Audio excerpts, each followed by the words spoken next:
మాజీ ముఖ్యమంత్రి కేసీఆర్ గారు ఎండిపోయిన పంటలను సందర్శించే కార్యక్రమం చేయడము చాలా సంతోషం. దాన్ని మేము వ్యతిరేకిస్తాము, ఎవరు వ్యతిరేకించరు కూడా. ఇప్పటికైనా ఆయన బుద్ధి వచ్చింది, ఇప్పటికైనా ఎండిపోయిన పంటలు గుర్తొచ్చినాయి. ఇప్పటికైనా ఆయన ప్రభుత్వ హయాంలో కూడా ఇబ్బంది పడ్డ రైతులు గుర్తొచ్చారు. కానీ ఆయన ముఖ్యమంత్రిగా ఉన్నప్పుడు ఈ పర్యటనలు ఎందుకు చేయలేదో స్పష్టం చేయాలి. మళ్ళా సాడేసిన భాష చూస్తే మళ్ళా యాస భాష మళ్ళా సేమ్ ఆ భాష వచ్చే కుంపం పోయినా మనకి. ఆ భాష యాస నటన చూసి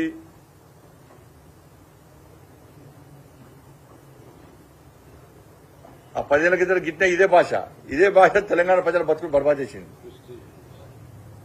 మొత్తం బతుకులు సర్వనాశనం చేసింది. ఇవాళ తెలంగాణ రాష్ట్రము అధోగతి పాలు కావడానికి ఆ భాషనే కారణం. ఆ భాషతో నటించే ఈ బతుకులు నాశనం చేసిండు. మళ్ళా సేమ్ స్టార్ట్ చేసిండు మళ్ళా. అంటే మళ్ళా తెలంగాణ సెంటిమెంట్ రగిలించే ప్రయత్నం చేస్తున్నాడు. మరి కేసీఆర్ గారు ముఖ్యమంత్రిగా ఉన్నప్పుడు ఈ పర్యటనలు ఎందుకు చేయలే? నీ 10 ఏళ్ల కాలంలో 11,000 మంది రైతులు ఆత్మహత్య చేసుకున్నారు. దానికి కారకులు ఎవరు? ఆ రోజు ఏ ఒక్క రైతు కుటుంబానన్నా నువ్వు పరామర్శించినవా? ఏ ఒక్క రైతు కుటుంబానన్నా నువ్వు ఆదుకున్నావా? ఈ 10 ఏళ్ల కాలంలో ఏ ఒక్క నష్టపోయిన రైతు కుటుంబానికి నువ్వు పైసలు ఇచ్చినావా? నా ఆ పైసలు ఇచ్చినావా? ఫస్ట్ స్పష్టం చేయాలి. నువ్వు ముఖ్యమంత్రిగా ఉన్నప్పుడు ఒక తీరు, నువ్వు ముఖ్యమంత్రి లేనప్పుడు ఒక తీరు. అధికారం లేకుంటే విలువలు కొట్టుకుంటుంది కేసీఆర్ కుటుంబం. భరించలేకపోతున్నారు, బతకలేకపోతున్నారు కుటుంబం. ఇవాళ కరీంనగర్కి వచ్చిండు, సంతోషం. ముగ్దుంపుకి పోయినావు, చాలా సంతోషం. రైతు నష్టపోయినాడా? దాన్ని ఏమనవాలి. కానీ ముగ్దుంపూర్ పక్కకే బౌద్ధుడికాన్ని పెట్టుకున్నది, చెల్లబుతుకున్నది, చావనపల్లి ఉన్నది. ఆ ప్రాంతం అనేక గ్రామాలున్నాయి. ఈ గ్రామానికి అనేక గ్రామాలున్నాయి. ఇటు వీణవంక ఉన్నది, హుజాబాద్ ప్రాంతాలున్నాయి, జమ్మిగూడ, చాలా మండలాలు కూడా రైతులు నష్టపోయారు. అటు ఎందుకు పోలే? అటు పోకపోవడం కారణం ఏంది? సరే బిజునవచ్చు, కనీసం ఆడ పంటలు నష్టపోయిన విషయాన్ని ఎందుకు గుర్తించలేకపోయినావు? ఎందుకు గమనించలేకపోయినావు? పోయినసారి ఇదే నెలలో వడగళ్ల వానల వల్ల ఇదే చొప్పదండి నియోజకవర్గంలోని రామడుగు మండలం లక్ష్మీపూర్ గ్రామానికి నువ్వు వచ్చినావా లేదా?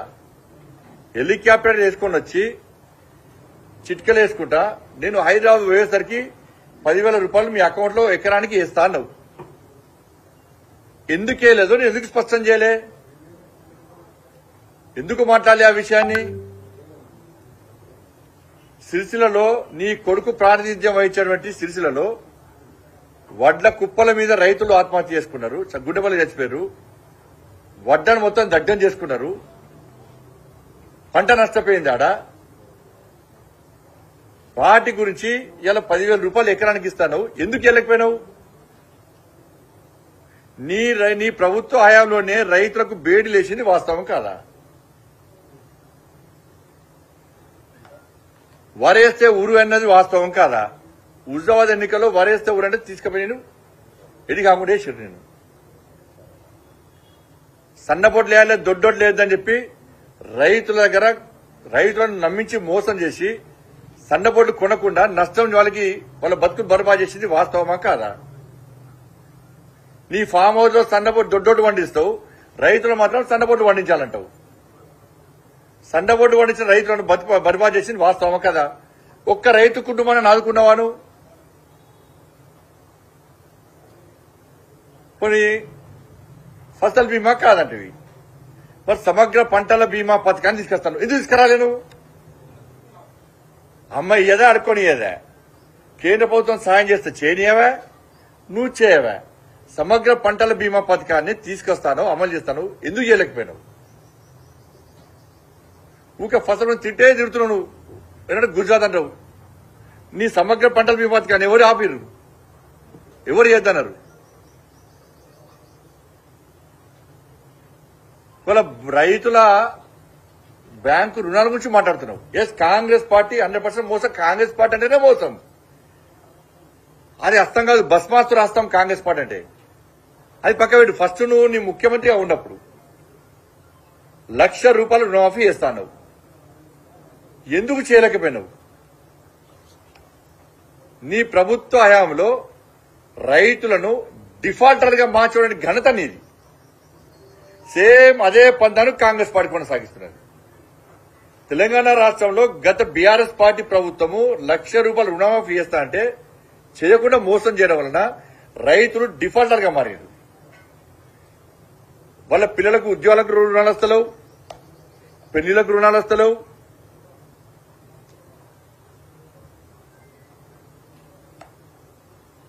అప్పులు తీర్చడానికి పోదామంటే రుణాలు వస్తలేవు. మొత్తం డిఫాల్టర్ గా మార్చింది గతంలో బీఆర్ఎస్ పార్టీ నీ ప్రభుత్వం అయితే, ఇప్పుడు కాంగ్రెస్ పార్టీ ప్రభుత్వం దాన్ని యథావిధిగా కొనసాగిస్తున్నది. నువ్వు ₹1,00,000 రుణమాఫీ చేసి దాన్ని అమలు చేస్తే వాళ్ళ రైతులు డిఫాల్టర్ గా మారేవాళ్ళు కాదు. నువ్వే కారణం కదా దానికి.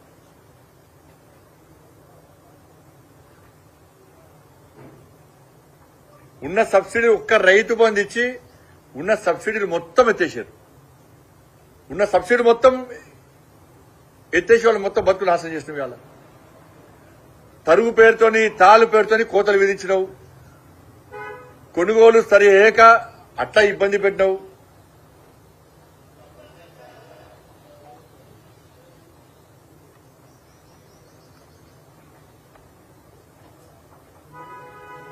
కౌలు రైతులను కనీసం ఒక్క పైస లేకుండా ఇబ్బంది పెట్టినావు. వ్యవసాయ కూలీలను ఇబ్బంది పెట్టినావు.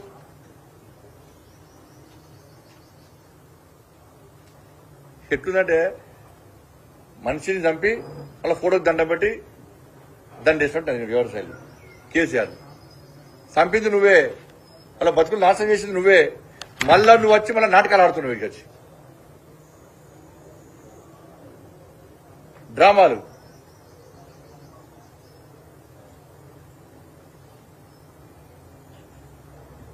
ఒక్క 10 సంవత్సరాలు ఒక్క నష్టపోయిన ఏ ఒక్క రైతు కుటుంబాన్ని ఆదుకోలే. ఏమంటే సర్వే అంటాడు, సమీక్ష అంటాడు, నివేదికలు అంటాడు, రిపోర్ట్ అంటాడు, కథ మరాటే. ఏ ఒక్క రైతు కుటుంబాన్ని ఆదుకోలే నువ్వు.